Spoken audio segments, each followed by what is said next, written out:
السلام علیکم ورحمۃ اللہ وبرکاتہ۔ آج میرے مقالے کا عنوان ہے اردو غزل میں نسائی آواز۔ اردو شاعری کے معاصر منظرنامے میں جن شاعرات کی کاوشوں کو سنجیدہ مطالعہ کا موضوع بنایا جا سکتا ہے، ان کی اکثریت بھی جنسی بنیاد پر قائم تفریق کے مسائل کو بالعموم قابل اعتناب بھی نہیں سمجھتی۔ بعض شاعرات نسائی جذبات و احساسات کی پیشکش ایک کسی حد تک اعترافی شاعری کو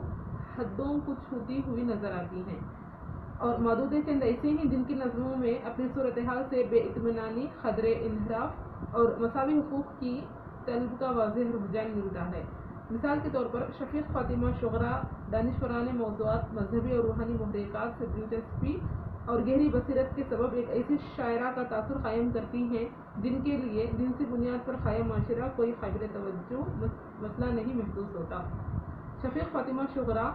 بانوئے فرعون کی کردار کی وضاحت میں اس کی معنویت یوں نمایاں کرتی ہیں۔ بانوئے فرعون کا کارنامہ یہ ہے کہ ان کی دعا کے الفاظ یہ عقیدہ ختم ہو جاتا ہے کہ سربراہ خاندان، خاص طور سے شوہر سے غیر مشروط ہم آہنگی کا نام وفا ہے،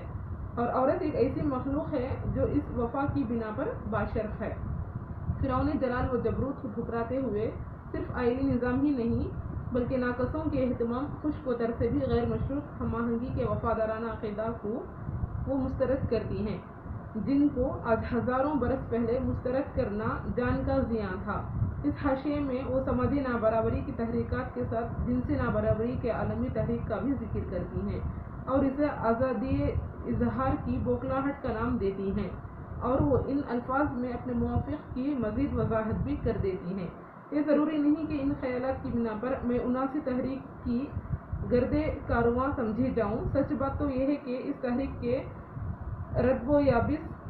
کا بوجھ اٹھانا میرے بس کا روگ نہیں۔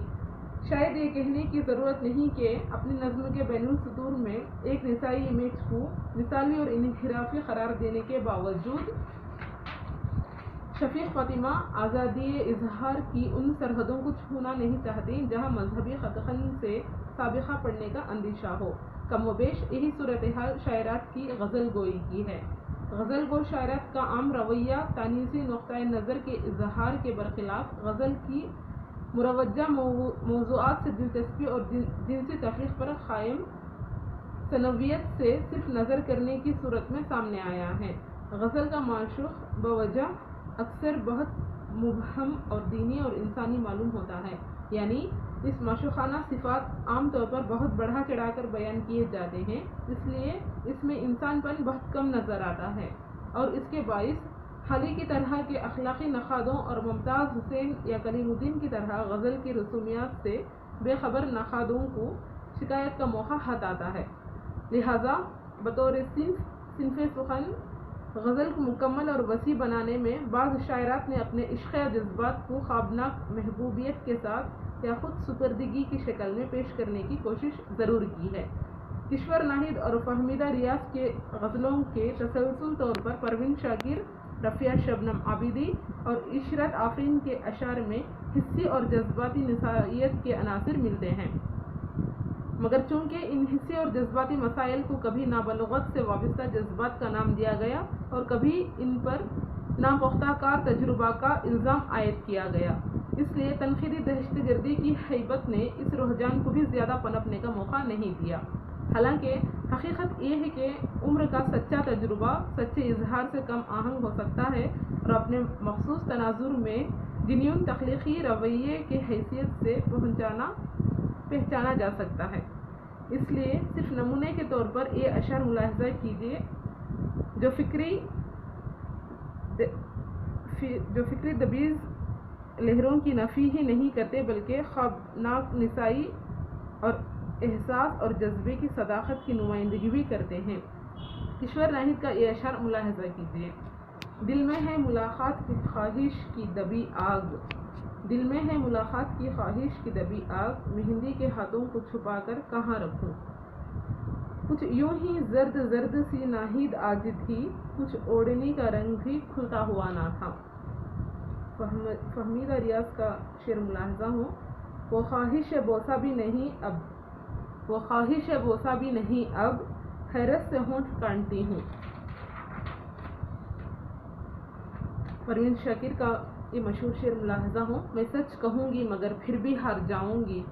میں سچ کہوں گی مگر پھر بھی ہار جاؤں گی، وہ جھوٹ بولے گا اور لاجواب کر دے گا، بارش سنگ ملامت میں وہ میرے ساتھ ہے،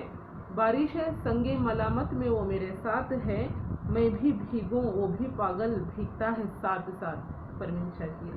ان اشعار میں سے بیشتر کو اعترافی شاعری کا نام دینا زیادہ مناسب ہوگا۔ تانیسی نظریہ ادب کے نقطۂ نظر سے اس رویے کی اہمیت اس لیے بھی قابل توجہ بن جاتی ہے کہ احتجاج اور انحراف کی منزلوں تک پہنچنے والوں کے لیے ان مرحلوں سے گزرنا بڑی حد تک ناگزیر ہوتا ہے۔ غزل عورت کی حیثیت سے اپنے وجود کا احساس، نسائی جذبات کا اظہار یا اعتراف اور جنسی تنوعیت پر قائم معاشرے سے انحراف جیسے مراحل اردو میں تانیسی رویے کے مختلف مدارج ہو سکتے ہیں۔ جہاں تک نسائی منصب کے احساس کا سوال ہے تو ہمیں بعض ایسی غزلیں ملتی ہیں جو تخلیق کے تجربے کے مختلف مراحل کو کچھ انداز سے موضوع گفتگو بناتی ہیں کہ ان میں تخلیق کے مطلق عمل کے ساتھ تنقیدی اصطلاح میں تخلیقی عمل کے اسرار بھی کھلتے ہوئے نظر آتے ہیں۔ غزلوں کی حیت میں ان کی متعدد نظمیں فن لوازم کو زیادہ بہتر طریقے پر اپناتی ہیں اور صحیح معنوں میں اسی نوع کی نظمیں نسائی جمالیات کے ضمن میں ان کی کاوشوں کا منفرد ثبوت پیش کیے گئے ہیں۔ جن غزلوں میں نسائی رویوں اور تانیسی رجحان کے پہچان اور تعین قدر کے اس جائزے سے اندازہ لگایا جا سکتا ہے کہ ادبی اور تنقیدی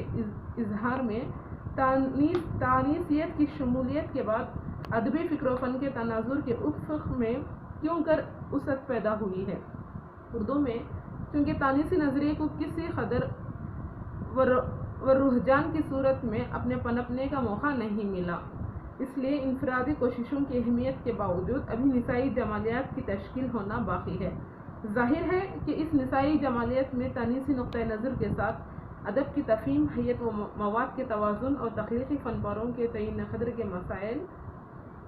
نئے سرے سے مرتب ہوں گے اور اسی صورت میں ہم تانیس کے نظریے کی سطح سے بلند کر کے فنی سطح تک لا سکتے ہیں۔